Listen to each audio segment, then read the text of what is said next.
I have so many works in progress for my knitting and my crocheting, and the worst part is that what you see here is not everything, because this is just what I took with me to my parents' place. I have at least 2 times as many, and I have run out of project bags to keep them in, so I keep on losing the needles that I need, or the pattern that I need, or balls of yarn that go with it. So today I got the idea to make myself a knitting bag out of crocheting. So I'm starting a new project to help with my too many projects. Is this smart? I don't know. But when I was recently leafing through my Victorian pattern books, I found a crochet pattern for a knitting bag, and I thought, you know what?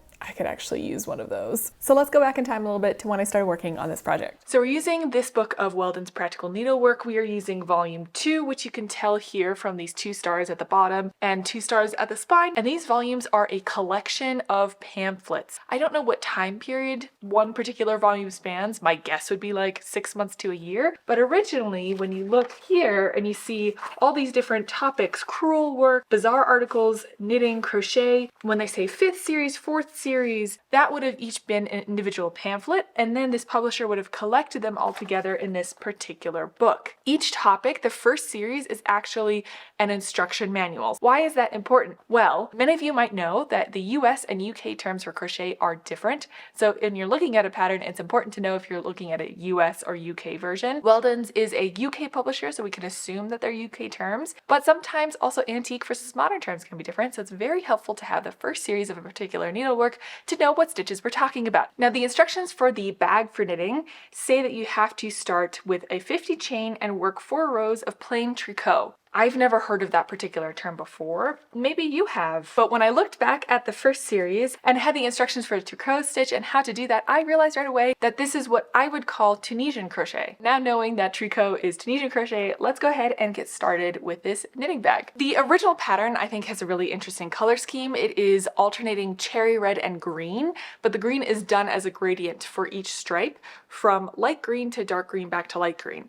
I decided to make this as a kind of scrap busting project, which is really nice. I'm creating extra storage and I'm using up my scrap pieces of yarn. So I think that I have enough of this purple and like a mint green. So that's what I'm doing together. As you can see, I started this a while back as like an evening kind of project. I saved the last stripe for us to do together so you can see a little bit what I'm working on. The pattern calls for a bone number 10 crochet needle, and bone versus other material crochet needles in those times could mean different sizes. I went to one of my other antique crochet books that have picture versions of the size of needles, and what they said a bone number 10 crochet needle was in like 1915 is matched with a 6mm Tunisian crochet hook. So that's what I'm using. I don't know if it's right, but the size seems approximately right to me. We need 4 stripes of the green and 5 stripes of the purple to be finished. So we are on the last stripe. What I find kind of interesting about tricot is that it almost looks like weaving because you end up with these very vertical and horizontal lines. So it reminds me a lot of a woven fabric, but you're doing it in crochet. So it's so unique. I really am enjoying doing this. Also, yeah, sorry. I have been gardening a lot the last few days, and even with using gloves and everything, I still managed to kind of bang up my hand. So I'm sorry for any close-up shots. You might see some band-aids or wounds, or I have been scrubbing, but still some dirt under my fingernails. But for now, let's do the last stripe that we need for the body of this bag.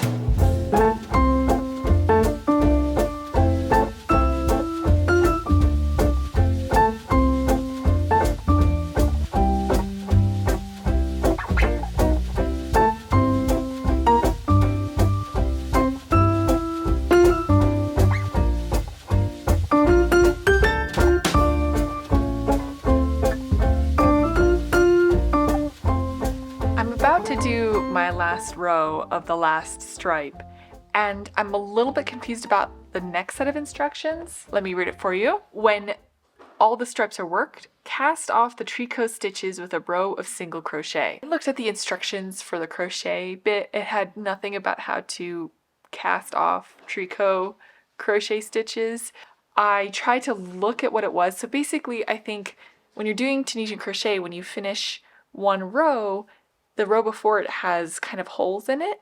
So I think you want to do an extra row after that to kind of cast off in such a way that it fills those spaces. I had no idea how to do it because the way that I would have done it is I would have put my needle into those spaces. So I ended up looking up how to cast off Tunisian crochet online, and the video makes so much more sense. You're doing kind of the Tunisian crochet stitch, but casting it off immediately. If you've done it before, you'll know what I'm talking about. If you haven't, I am not the right person to explain this because this is my first time doing it. Maybe if I show it, that makes a little bit more sense.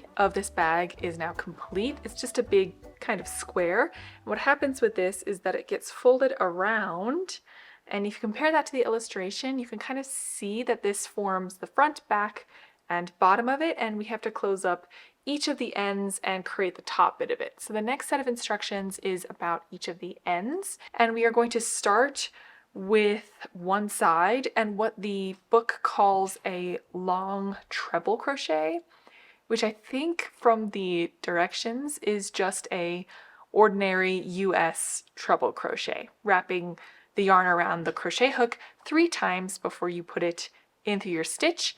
And you start off with one row like that, and then you fold it over and you continue crocheting in the round, kind of making it smaller. You don't want it to form a cone. You want it to form a nice kind of flat disc on each end of your bag.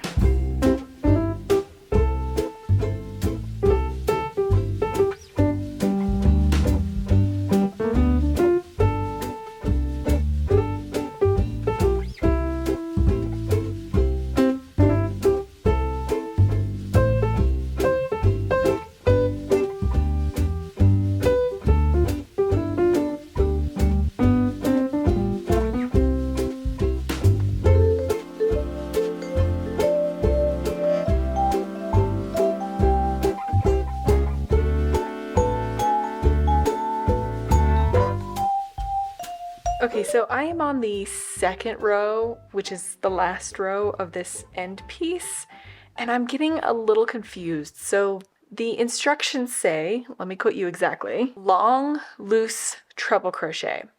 And I did that on the first row, and then I did a different one on the second row. So I guess okay, let me put it this way. I wrapped the yarn around the needle 3 times on the first go around and only once on the second go around, just to see what the difference might be in terms of how close we're getting to closing the ends. And because it's confusing, because when you look at the first series of crochet, you have 2 separate stitches that are called treble crochet. So you have ordinary treble stitch, where you wrap the yarn around the crochet hook only once before passing it through, which I think in US terms would be a double crochet. And then you have the next bit says double treble and treble crochet. So is it ordinary treble or treble crochet? So treble crochet is where you pass the yarn around the hook 3 times.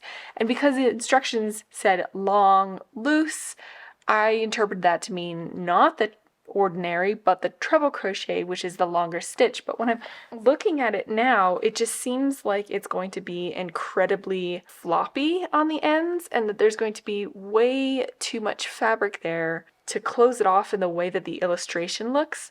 So I might take this out and do an ordinary triple crochet, which is the US modern double crochet, and just see how it looks. The good thing is that it's really not that much to undo and redo. So I'm just going to try that and see what the difference is. So as a comparison, this is kind of what we have going on now. It's very bunched up. And let me show you what it looks like when I do the modern US double crochet. Gosh, trying to keep everything straight is not that easy. Okay, so now this is with 2 rounds of US double crochet. I think it looks better. I don't know, I'm worried that this opening is a little too large. At this point, you're supposed to have a 1-inch wide ring, metal ring that you put in the middle, and then you buttonhole stitch around it. I don't have one available, and I decided I'm gonna just do a US single crochet around it, kind of pulling all the stitches together. I think this will give me a good idea if this is the right side or not. I'm probably gonna do like somewhere between every 2 and 3 stitches I'll single crochet together, and we'll see where that leaves us. I'm just trying it out.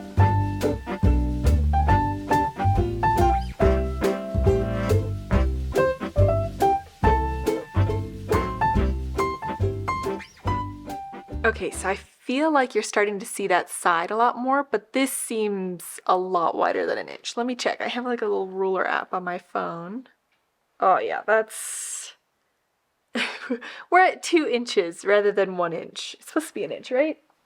Yeah, that's supposed to be an inch. So I'm supposed to be half of that diameter. So I think maybe I'll do one more round of single crochet, kind of pulling it all together a little bit more, and we'll see if that gets us to an inch.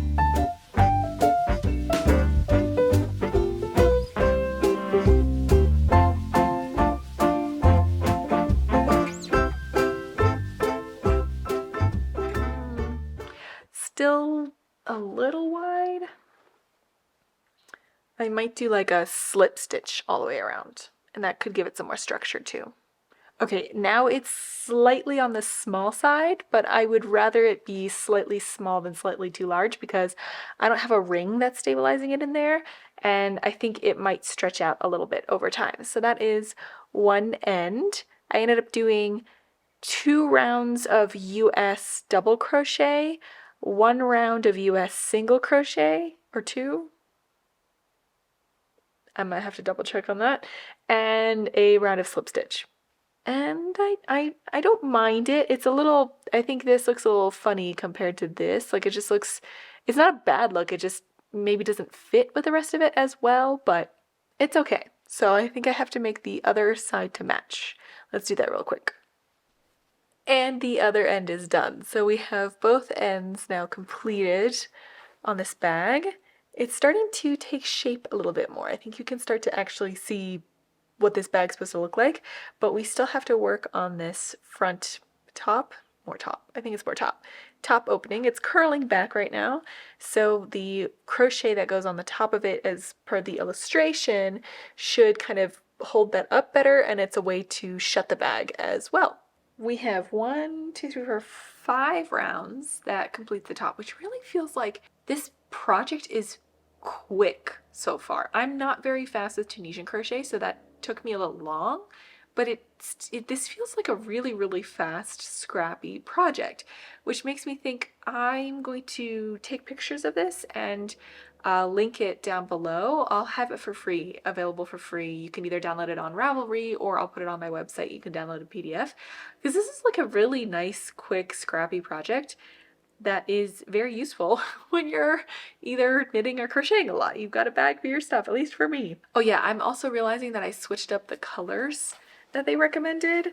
So I was supposed to have done these ends in purple and then the top in green to kind of continue the contrasting stripes. I think that I might just do it in purple and that'll be fine. It'll just be like a continuation of this top stripe. Okay, back to the actual pattern. How am I doing this? Oh gosh. More trebles. What treble? Which treble? I wish they would be more explicit about it. Is it the original treble or is it the treble crochet? Like, am I wrapping it around once or 3 times? It's a big difference. Okay, I begin with 4 chain to stand for a treble. Let me look up in the US terms how many chains equals what stitch, and that might give me an idea of which treble stitch they're talking about, because the number of chains determines the height of the stitch. So it's whatever height of stitch matches 4 treble. No, 4 chain. Let me look it up right now, actually. I have my phone. Why not Google it? Oh, here we go. Annie's catalog. Thank you. Turning chain stitch guide. Treble crochet, you will work 4 turning chains. But is that a US or a UK treble crochet? Oh. Great. US treble. Okay, US treble crochet. Sorry, this is taking a long time because there's conflicting US and UK search results. So I just want to be very sure. This is saying yarn over twice. So I'm going to do that. It means to me that the sides, maybe if you're going to do this pattern, don't do a US. I think I did a double crochet all around. Do a US treble crochet twice all the way around, and then you won't have to do quite as much finagling to get this opening the right side. So I didn't do the right side stitch here, but I think it still turned out fine. I finagled it a little bit, so that's okay. Now we're going to do a US treble or triple stitch to go all the way around, and we're doing another crocheting in the round where we're starting on one end, going all the way around, and we're doing stitch for stitch across the Tunisian or tricot stitches.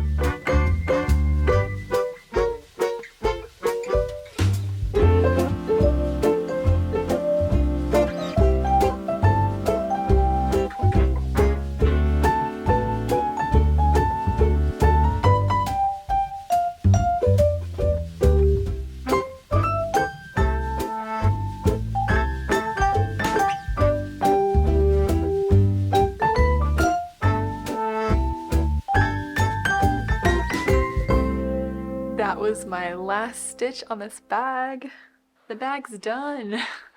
How amazing is that? Kind of like this little, I thought it was going to be a frill, and it will be a frill when the bag's tied up, but what's kind of nice is that when you let it go, it naturally makes the bag fall open to see the contents and be able to reach the contents.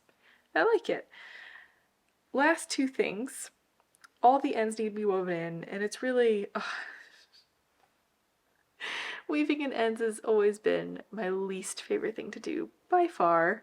And then I need 2 ribbons for this, but what I realized is that when I came here to visit my parents' place, I didn't bring any ribbons with me, and my mom in her craft room doesn't have any either. So I had some grand ideas of learning tablet weaving in order to create like my own tablet woven ribbons for this, but to be honest, I've decided to be a little bit kind to myself and say, why don't we go and just go with something a little easier. And I think I'm going to make a braid for each of the closures on this. Before we do that though, we gotta do my least favorite step of weaving in ends. So let me weave in the ends and we will jump ahead to, I guess, the final reveal of this project bag for my knitting.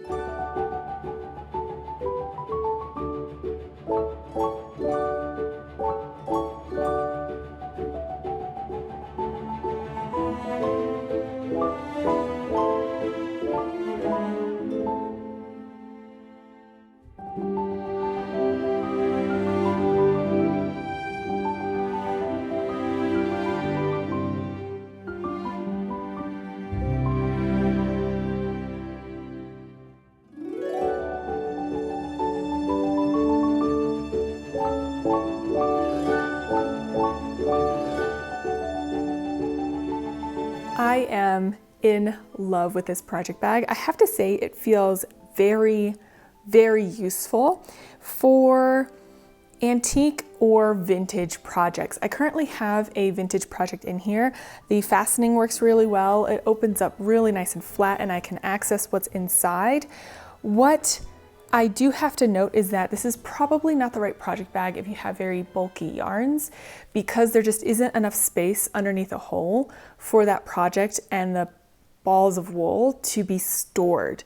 I feel like this definitely leans towards an antique knitting bag because the yarn was much thinner. The projects were generally tended to be very like fine and thin, so you aren't overfilling this bag.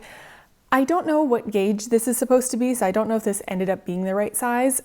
Looking at the illustration, I'm not 100% sure if antique needles are longer than these vintage ones, or if my bag is slightly wider than what they did, but there's also the slight concern that I will lose my needles in one direction through the holes here. I like the idea of the holes because it kind of helps keep your project on the needles. It's not foolproof, but I can see how it could help and your project won't slip off as easily.